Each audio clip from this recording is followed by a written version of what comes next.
Hello friends. आज हम कुछ सीटेट और सारे जो जितने भी टीचिंग एग्ज़ाम होते हैं उससे रिलेटेड कुछ क्वेश्चन आंसर्स देखेंगे जो बहुत इम्पोर्टेंट है। हमारी जो आर्ट्स और एमसीक्यूज़ की जो सीरीज़ चल रही है, ये क्वेश्चन आंसर आप ज़रूर देखिए, मतलब ये सीरीज़ पूरी देखिए, क्योंकि इसके बाहर से क्वेश्चंस आपको देखने को नहीं मिलेंगे। अगर आपको सीटेट या जो भी टीचिंग एग्ज़ाम की आप तैयारी कर रहे हैं उसमें बहुत अच्छे मार्क्स लाने हैं तो ये सीरीज़ को देखिए, ठीक है। चलिए हम हमारा फर्स्ट क्वेश्चन देखेंगे। क्या है हमारा फर्स्ट क्वेश्चन? किशोर अवस्था प्रारंभ होती है। ऑप्शंस देखेंगे। 10 वर्ष की आयु से, 16 वर्ष की आयु से, 12 वर्ष की आयु से, 18 वर्ष की आयु से। तो कितने वर्ष की आयु से किशोर अवस्था प्रारंभ हो जाती है? 12 12 वर्ष की आयु से प्रारंभ हो जाती है ना। 12 वर्ष से 18 वर्ष की आयु क्या कहलाती है? हमारी किशोर अवस्था, ठीक है। चलो नेक्स्ट क्वेश्चन देखेंगे अब हम। पूर्णतः का प्रकारशील व्यक्ति का संप्रत्यय किसने दिया? Carl Rogers, fried, Francis Galton, Ivan पावलव। ठीक है, क्या होगा इसमें? पूर्ण, पहले सबसे पहला देखेंगे हम कार्ल रोजर्स का के बारे में कुछ देखेंगे। इनका जन्म हुआ था 8 जनवरी 1902 ईस्वी में, ठीक है। और ये एक अमेरिकी मनोवैज्ञानिक थे, हाँ। और और इन्होंने 1956 में अमेरिकन साइकोलॉजी एसोसिएशन द्वारा विशिष्ट वैज्ञानिक योगदान के लिए इन्हें पुरस्कार मिला था। इन्होंने अपने सिद्धांत में बताया है कि प्रत्येक व्यक्ति के व्यक्तित्व का विश्लेषण उस तरीके के अनुसार किया जा सकता है जिसमें वह दृष्टिकोण रखता है, या जीवन जीने के तरीके से दूर चला जाता है, ठीक है। नेक्स्ट हमारा है फ्राइड। फ्राइड, इनका पूरा नाम है सिगमंड फ्राइड, ठीक है। इनका जन्म हुआ था 6 मई 1856 में, ठीक है। देखो कार्ल्स का, इसका इन लोगों के ना जन्म के सन आपको याद रखना जरूरी है, एग्जाम में पूछे जाते हैं ये भी, इनसे भी क्वेश्चन बन सकते हैं, ठीक है। और फ्राइड का हुआ था, मैं लिख देती हूँ यहाँ पे, आप नोट डाउन कर लीजिए, 1856, ठीक है। चलो, हाँ हम किसके बारे में पढ़ रहे थे? फ्राइड के बारे में, ठीक है। तो इन्हें, ये एक न्यूरोलॉजिस्ट है तथा मनोविश्लेषण के संस्थापक भी है, ठीक है। थर्ड है हमारा सर फ्रांसिस गॉल्टन, ठीक है। इनका जन्म हुआ था 16 फरवरी 1822 में, ठीक है। यहाँ लिख देती हूँ मैं, 1822 में। तो इन्होंने बुद्धिमत्ता का सिद्धांत दिया है, ठीक है। गोल्टन का शायद आपने पढ़ा है। अगर आपने नहीं पढ़ा है तो आप मेरी प्लेलिस्ट में जाके विजिट कर सकते हैं, मैंने वहाँ पढ़ा है बुद्धिमत्ता का सिद्धांत, ठीक है। अब नेक्स्ट है हमारा इवान पावलव, ठीक है। इनमें उनका जन्म हुआ है 26 सितंबर 1849, 1849, ठीक है। तो इन्होंने क्या, कौन सा सिद्धांत दिया है? शास्त्रीय अनुबंधन का सिद्धांत दिया है। इन्होंने अपने सिद्धांत में जो प्रयोग किया था वो कुत्ते पर किया है। एग्जाम में पूछा जाता है कि इवान पावलोव ने अपना सिद्धांत में किसका प्रयोग किया, किस जानवर का, तो उसका है आंसर कुत्ते का, ठीक है। चलो अब हमारा नेक्स्ट क्वेश्चन देखेंगे। निम्न में से किसने बच्चों में वस्तु स्थित्य के विकास को समझने में सहायता की है? प्याजे, प्रेस्टिंगर, एरिक्सन, बेलॉक, ठीक है।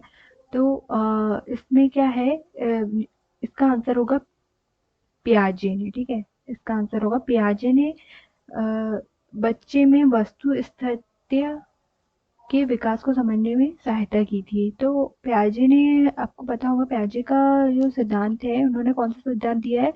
संज्ञानात्मक विकास का सिद्धांत दिया है। और इनका इनका जो जन्म है वो कौन से सन में हुआ था? इनका जन्म हुआ था 1896 में, ठीक है। और ये कहाँ के रहने वाले थे? स्विट्जरलैंड के रहने वाले थे। और पियाजे को विकासात्मक मनोविज्ञान का जनक भी माना जाता है। ठीक है, चलो अब हम नेक्स्ट क्वेश्चन देखेंगे। 4th नंबर का हमारा क्वेश्चन है, किसने यह दावा किया है कि सभी भाषाओं में होने वाले कुछ सार्वभौमिक गुण जन्मजात होते हैं?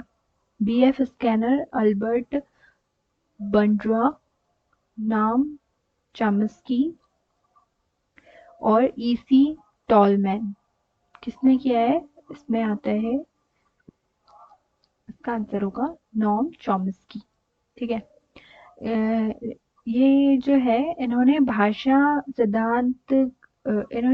का सिद्धांत भी दिया है। इनका एक सिद्धांत है भाषा का सिद्धांत। ठीक है, और ये कहाँ के रहने वाले थे? अमेरिका में रहने वाले थे, अमेरिका के रहने वाले थे। और इनका सिद्धांत कौन से सन में प्रतिपादित हुआ था? इनका सन हुआ था 1959 में। ठीक है, चलो नेक्स्ट क्वेश्चन देखेंगे। फ्राइड के अनुसार निम्न में से कौन सी विकास अवस्था में बच्चों का ध्यान जननांगों की तरफ जाता है? ठीक है, इसका आंसर क्या होगा? 5th नंबर का मुखीय गुदीय लैंगिक प्रसुप्ति। इसका आंसर होगा हमारा लैंगिक। ठीक है, नेक्स्ट क्वेश्चन देखेंगे। निम्न में से कौन सा बच्चों हेतु वैश्वर बुद्धि मापी की एक निष्पादन मापी है? ऑप्शन देखेंगे। अंक गणितीय, सदस्यता, समानता, शाब्दिक तर्क, चित्र पूर्ति। तो हम देखेंगे सबसे पहले कि इसे क्या बोलते हैं। क्या पूछा है हमारा? ये वैश्लर बुद्धि किसे कहते हैं, ये देखेंगे। वैश्लर बुद्धि इस प्रकार के परीक्षणों में एक मतलब इसकी जो डेफिनेशन रहेगी वो ये है कि वैश्लर बुद्धि वह होती है जो इस प्रकार के परीक्षणों में एक एक बालकों को बुलाकर उसकी परीक्षा ली जाती है, वो कहलाती है, वो वैश्लर बुद्धि के अंतर्गत आती है। तो इसमें इसका आंसर क्या होगा हमारा? चित्र पूर्ति। निष्पादान मापी पूछा है। ठीक है, एक निष्पादान मापी पूछा है, तो इसमें आएगा चित्र पूर्ति। ठीक है, नेक्स्ट क्वेश्चन देखेंगे हमारा। 7th नंबर का क्वेश्चन है, क्या है? बाल मनोविज्ञान का डैश सिद्धांत प्रारंभ के 4 से 5 वर्षों के अनुभव पर आधारित होता है? मनोविश्लेषणात्मक व्यवहारात्मक, क्रांतिक अवस्था समूह, संज्ञानात्मक। तो इसका आंसर क्या होगा? पहले हम देखेंगे इसका आंसर वैसे बाल मनोविज्ञान का मनोविश्लेषणात्मक सिद्धांत प्रारंभ में 4 से 5 वर्षों के अनुभव पर आधारित होगा। इसका आंसर होगा मनोविश्लेषणात्मक। ठीक है, तो ये किसने दिया था? ये दिया था सिगमंड फ्राइड ने। ठीक है, किसने दिया था ये? Sigmund Freud. ठीक है, ने मनोविश्लेषण का सिद्धांत दिया था। इन्होंने सिद्धांत को समझाने के लिए मन के 3 स्तर बताए थे। जो क्या है? फर्स्ट है हमारा, 3 स्तर बताए थे। फर्स्ट नंबर का है हमारा चेतन मन, दूसरा है अर्ध चेतन मन और तीसरा है अचेतन मन। ठीक है, इन्होंने 3 क्या बताए थे? इन्हें अपने सिद्धांत को समझाने के लिए 3 स्तर बताए थे। ठीक है, चलो नेक्स्ट क्वेश्चन देखेंगे। ए बायोग्राफिकल स्केच ऑफ इवेंट किसने लिखी है? प्रियर्शीन, डार्विन, स्टेनर। किसने लिखी है? ये लिखी है डार्विन ने। ठीक है, डार्विन का पूरा नाम क्या है? Charles Darwin. ठीक है, डार्विन इसका पूरा नाम है, ये डार्विन। ठीक है, हाँ। और इनका जन्म कब हुआ था? 12 फरवरी 1809 में। ठीक है, इन्होंने क्रमिक विकास का सिद्धांत का प्रतिपादन किया है। कौन सा विकास का? इनके सिद्धांत का नाम क्या है? क्रमिक विकास का सिद्धांत। ठीक है, इस सिद्धांत से हमें यह समझने में सहायता मिलती है कि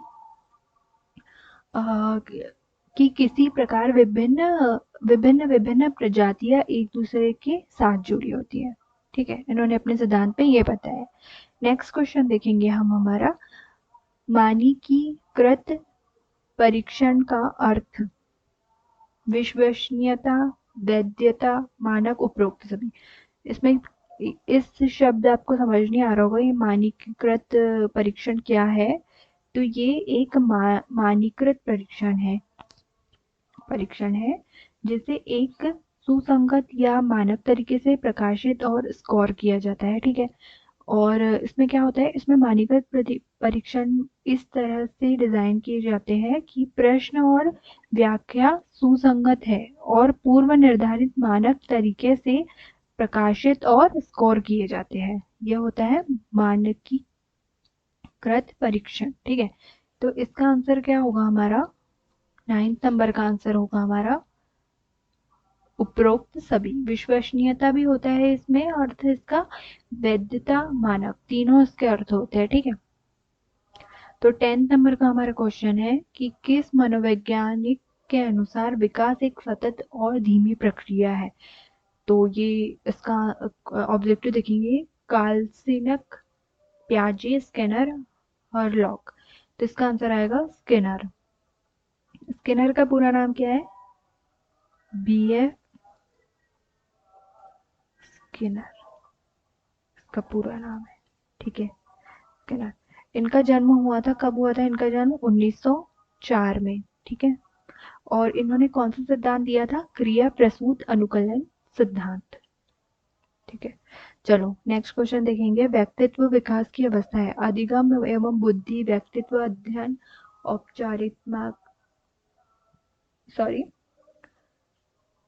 औपचारिकता औपचारित्मक अध्ययन, इसमें से कोई नहीं।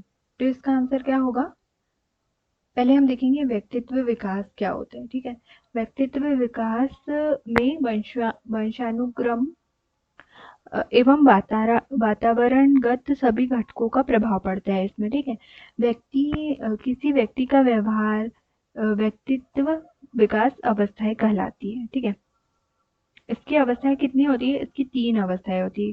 ठीक है, इसकी 3 अवस्थाएं होती है। फर्स्ट होती है कौन सी, अधिगम एवं अभिवृद्धि। सेकंड होती है अधिगम परिपक्वता। थर्ड होती है विकास की प्रक्रिया। ठीक है, तो इसमें क्या आंसर आएगा इसका, इसका आंसर होगा ए, अधिगम एवं बुद्धि। अवस्थाएं पूछिए तो 3 अवस्थाएं मैंने आपको बताई, तो इसमें ऑप्शन में एक अवस्था थी अधिगम बुद्धि। ठीक है, चलो नेक्स्ट क्वेश्चन हमारा है, विकास में बुद्धि से तात्पर्य है ज्ञान में बुद्धि, संवेग में बुद्धि, वजन में बुद्धि, आकार, सोच, समझ, कौशल में बुद्धि। तो विकास में पूछा है। ठीक है, विकास में बुद्धि से तात्पर्य, क्वेश्चन को पहले ध्यान से पढ़ना है कि वो बोल कह रहा है, उसके बाद ऑप्शंस पढ़ने हैं, फिर को हमारा आंसर लगाना है। ठीक है, तो इसमें ज्ञान में बुद्धि तो नहीं होगा इसका आंसर, है ना। संवेग में बुद्धि भी है, विकास की में बुद्धि से तात्पर्य इसका नहीं है, वजन में भी नहीं है, तो इसका आंसर होगा आकार, सोच, समझ, कौशल में बुद्धि। ठीक है, चलो नेक्स्ट क्वेश्चन देखेंगे अब। हमारा नेक्स्ट क्वेश्चन क्या है, तनाव और क्रोध की अवस्था कौन सी है। तनाव और क्रोध की अवस्था पूछी है ना। तो तनाव और क्रोध की अवस्था क्या है, पहले हम ऑब्जेक्टिव देख लेंगे, शैशवावस्था, बाल्यावस्था, किशोरावस्था, वृद्धावस्था। तो शैशवावस्था का आयु काल क्या होता है, 0 से 6 वर्ष। बाल्यावस्था का होता है 6 से 12 वर्ष। किशोरावस्था होती है हमारी 12 से 18 वर्ष। और वृद्धा अवस्था होती है वैसे तो 45 के बाद शुरू हो जाती है। ठीक है ना, तो इसका आएगा हमारा 46 से 60 वर्ष। तो तनाव और क्रोध की अवस्था कौन सी मतलब अवस्था में होती है सबसे ज्यादा, ये जब बाल्यावस्था में तो तनाव और क्रोध हो ही नहीं सकता है ना, तो हमारी होती है किशोरावस्था, तनाव और क्रोध की अवस्था। ठीक है, नेक्स्ट क्वेश्चन देखेंगे, बालक का विकास परिणाम है वंशानुक्रम, वंशानुक्रम एवं वातावरण की अंतःक्रिया का, आर्थिक कारकों का। तो इसका क्या आएगा, बालक का विकास परिणाम क्या है, वंशानुक्रम एवं वातावरण, दोनों ही होते हैं ना विकास के परिणाम, है ना। आर्थिक कारक तो हो ही नहीं सकते, तो इसका आंसर है वंशानुक्रम वातावरण की अंतःक्रिया का। ठीक है, C is the correct answer. Next question देखेंगे, शारीरिक विकास का क्षेत्र है स्नायुमंडल, स्मृति, अभिप्रेरणा, समायोजन। क्या होगा इसका आंसर? स्नायुमंडल। शारीरिक विकास का क्षेत्र स्नायुमंडल है। नेक्स्ट क्वेश्चन देखेंगे हम, श्यामपट्ट पर लिखते समय सबसे महत्वपूर्ण क्या है? अच्छी लिखावट, लेखन में स्पष्टता, बड़े अक्षरों में लिखना, छोटे अक्षरों में लिखना। क्या होगा? इसका आंसर होगा हमारा ए, अच्छी लिखावट, क्योंकि लेखन में स्पष्टता होगी लेकिन अच्छी लिखावट नहीं होगी तो उसका कोई मतलब नहीं है। और बड़े अक्षर लिख देंगे और हमें समझ नहीं आ रहा है, बड़े अक्षर लिख दी फिर भी हमारी हैंडराइटिंग खराब है, तो फिर वो भी महत्वपूर्ण नहीं होगा। छोटे अक्षर लिखेंगे तो वो किसी को दिखेंगे नहीं, तो हमारा क्या होगा? अच्छी लिखावट। चलो, प्याजे के संज्ञानात्मक विकास के अनुसार संवेदी क्रियात्मक अवस्था होती है। ऑप्शन देखेंगे, जन्म से 2 वर्ष तक, 2 से 7 वर्ष, 7 से 11 वर्ष, 11 से 16 वर्ष। तो हम पहले समझेंगे, जन्म से 2 वर्ष कौन सी अवस्था थी उनकी? नहीं, कौन सी अवस्था थी उनकी? जन्म से 2 वर्ष में होती है उनकी संवेदी गामक अवस्था। ठीक है, गामक। और 2 से 7 वर्ष में थी उनकी पूर्व संक्रियात्मक अवस्था। पूर्व संक्रियात्मक। ठीक है। और 7 से 11 वर्ष में थी उनकी मूर्त संक्रियात्मक अवस्था। और 11 से 16 वर्ष में थी अमूर्त संक्रियात्मक। अमूर्त्य। ठीक है, ये संक्रियात्मक। और तो इनने क्या पूछा है कि विकास के अनुसार संवेदी क्रियात्मक अवस्था होती है, तो क्या आएगा हमारा आंसर? ए। क्या है? संवेदी गामक अवस्था, जन्म से 2 वर्ष तक। चलो, और प्याजे प्याजे का जन्म पूछा जाएगा तो कभी कभी पूछ लेते हैं एग्जाम में, प्याजे का जन्म। देखो, सन बहुत इंपॉर्टेंट है, जन्म कौन सा सिद्धांत कौन से सन में प्रतिपादित हुआ, ये तो इनका जन्म हुआ था 1896 में। ठीक है। चलो, नेक्स्ट क्वेश्चन देखेंगे, परामर्श का उद्देश्य है बच्चों को समझाना और बच्चों की कमियों के कारण पता करना, बच्चे को समायोजन में सहायता करना, उपरोक्त सभी। क्या होगा इसका? परामर्श का उद्देश्य उपरोक्त सभी होगा ना, बच्चों को समझाना भी, बच्चों की कमियों के कारण पता करना भी, बच्चे को समायोजन में सहायता करना, उपरोक्त सभी आएगा इसका आंसर। ठीक है। नेक्स्ट क्वेश्चन देखेंगे हमारा क्या है। बच्चों में नैतिकता की स्थापना के लिए सर्वोत्तम मार्ग है।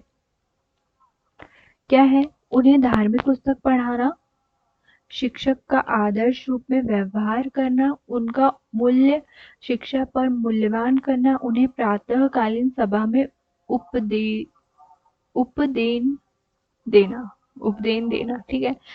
बच्चों में नैतिकता की स्थापना के लिए सर्वोत्तम मार्ग क्या होगा? शिक्षक का आदर्श रूप में व्यवहार करना होगा। उन्हें धार्मिक पुस्तक पढ़ा लेने से वो नैतिकता की स्थापना के लिए सर्वोत्तम मार्ग नहीं होगा। ठीक है।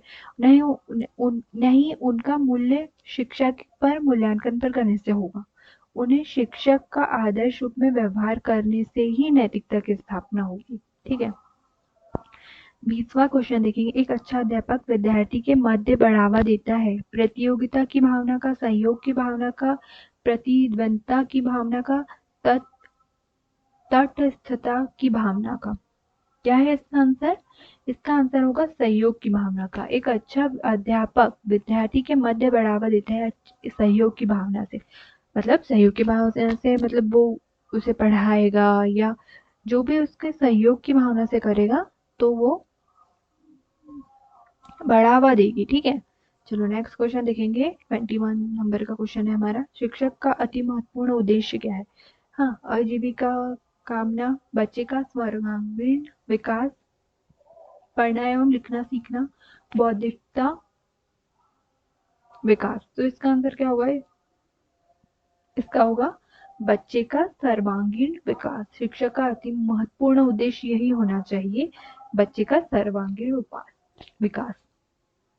नेक्स्ट क्वेश्चन देखेंगे, भारत सरकार की कंप्यूटर आधारित अधिगम प्रक्रियाएं माध्यम से छात्रों को सीखने के लिए आईटी स्कूल योजना वर्ष किस सन में शुरू किया गया था? कौन से सन में शुरू किया था? आईटी योजना वर्ष हमारा किया गया था 2004 में। 2004 में। ठीक है, चलो नेक्स्ट क्वेश्चन देखेंगे।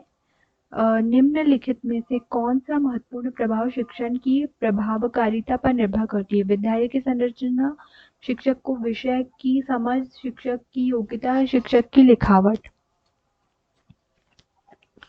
प्रभावकारिता, शिक्षक की प्रभावकारिता पर निर्भर करती है। क्या है इसका आंसर होगा? इसका आंसर होगा हमारा शिक्षक को विषय की समझ होना चाहिए। मतलब विद्यालय की संरचना क्या होगी, उसकी प्रभावकारिता पर मतलब कुछ असर नहीं होगा। ठीक है, शिक्षक की योग्यता भी अगर उसे विषय का ज्ञान नहीं है तो उसकी योग्यता का कोई मतलब नहीं होगा। शिक्षक की लिखावट, अगर उसको वो जिस सब्जेक्ट का टीचर है उसको सब्जेक्ट की ही समझ नहीं है तो उसकी लिखावट किस काम की? ठीक है, चलो नेक्स्ट क्वेश्चन देखेंगे 24 नंबर का। शिक्षक निम्नलिखित के लिए शिक्षण संबंधित सहायता सामग्री का उपयोग करते हैं? छात्रों को प्रभावित करने के लिए, शिक्षण को रोचक बनाने के लिए, छात्रों को एकाग्रचित बनाने के लिए, छात्रों के अंदर शिक्षण बनाए रखने के लिए। क्या होगा इसका आंसर? होगा शिक्षण को रोचक बनाने के लिए शिक्षक संबंधित सहायता सामग्री का उपयोग करते हैं। छात्रों को प्रभावित करने के लिए करते हैं क्या? नहीं। अगर और छात्रों को एकाग्रचित बनाने के लिए भी नहीं करते। रोचक, शिक्षण को वो जो पढ़ा रहे हैं उसको रोचक तरीके से पढ़ाए जिससे छात्रों को आसानी से समझ आए, तथा रोचक सामग्रियों का उपयोग करें जिससे छात्रों को समझने में आसानी हो। ठीक है, नेक्स्ट पॉइंट देखेंगे, नेक्स्ट क्वेश्चन देखेंगे। भारत सरकार, अच्छा ये रिपीट हो गया है हमारा क्वेश्चन, इसका आंसर क्या है? 2004, सॉरी। हाँ, चलो नेक्स्ट क्वेश्चन देखेंगे। विद्यार्थी की प्रशंसा की जानी चाहिए। हमारा 26वें नंबर का क्वेश्चन है, एकांत में अलग से लोगों के बीच व्यक्तिगत रूप से कहाँ करनी चाहिए विद्यार्थियों की प्रशंसा? लोगों के बीच करनी चाहिए। एकांत में करेंगे नहीं, अलग से भी नहीं कर सकते, व्यक्तिगत रूप से लोगों के बीच में करनी चाहिए। ठीक है, नेक्स्ट क्वेश्चन देखेंगे। वर्ग कक्षा के माहौल में एक सकारात्मक पढ़ाई वातावरण स्थापित और मजबूत करने के अधिकार को निश्चयात्मक अनुशासन बढ़ावा नहीं देता, बढ़ावा देता है। ये कुछ लेना देना नहीं होता कि जरूरत ही नहीं होती। क्या होगा इसका आंसर? वर्ग कक्षा के माहौल में सकारात्मक पढ़ाई वातावरण स्थापित और मजबूत करने के अधिकार क्या है? उसका आंसर होगा हमारा बढ़ावा देता है। निश्चयात्मक अनुशासन बढ़ावा देता है। ठीक है, चलो नेक्स्ट क्वेश्चन देखेंगे। जब किसी शिक्षक पर प्राधिकारी हावी होते हैं या उसे अन्य कार्य करने के लिए विवश किया जाता है तो उसकी क्षमता कई गुना बढ़ जाती है, घट जाती है, अंशतः बढ़ जाती है, अप्रभावित रहती है। क्या होगा? घट जाती है। इसका आंसर होगा घट जाती है। ठीक है, नेक्स्ट क्वेश्चन देखेंगे। छात्रों के सही मूल्यांकन के लिए निम्नलिखित में से किस विधि का प्रयोग किया जाना चाहिए? रचनात्मक मूल्यांकन, सतत मूल्यांकन, कोर्स के अंत में मूल्यांकन, प्रत्येक 6 माही पर मूल्यांकन। कौन सा सही मूल्यांकन है? उसकी विधि है कौन सी है? सतत मूल्यांकन। ठीक है, चलो नेक्स्ट और लास्ट क्वेश्चन देखेंगे। एक शिक्षक को समाज में सम्मान मिलना चाहिए जब वह एक आदर्श जीवन जीता हो, निष्ठापूर्वक अपनी ड्यूटी करता हो, प्रभावकारी तरीके से पढ़ाने में सक्षम हो। ये सभी क्या होगा इसमें? इसमें होगा सभी। एक आदर्श जीवन भी जरूरी है, निष्ठापूर्वक अपनी ड्यूटी भी जरूरी है, प्रभावकारी तरीके से पढ़ाने में भी सक्षम होना चाहिए, तो इसका आंसर होगा सभी। आई होप आपको ये वीडियो पसंद आया हो। अगर वीडियो पसंद आया हो तो प्लीज़ लाइक एंड अपने फ्रेंड्स के साथ शेयर कीजिए। और ये हमारी जो 800 MCQs की जो सीरीज़ है ये ज़रूर देखिए, और जो सीटेट या जो भी टीचिंग एग्ज़ाम की तैयारी कर रहा हो उन तक ये वीडियो पहुंचाइए ताकि उन्हें पता चले और इससे बाहर का कहीं क्वेश्चन आपको देखने को नहीं मिलेगा। पेडागोजी में इतने जो आपने 800 क्वेश्चन कर लिए मतलब आपकी तैयारी पूरी हो चुकी है। Thank you.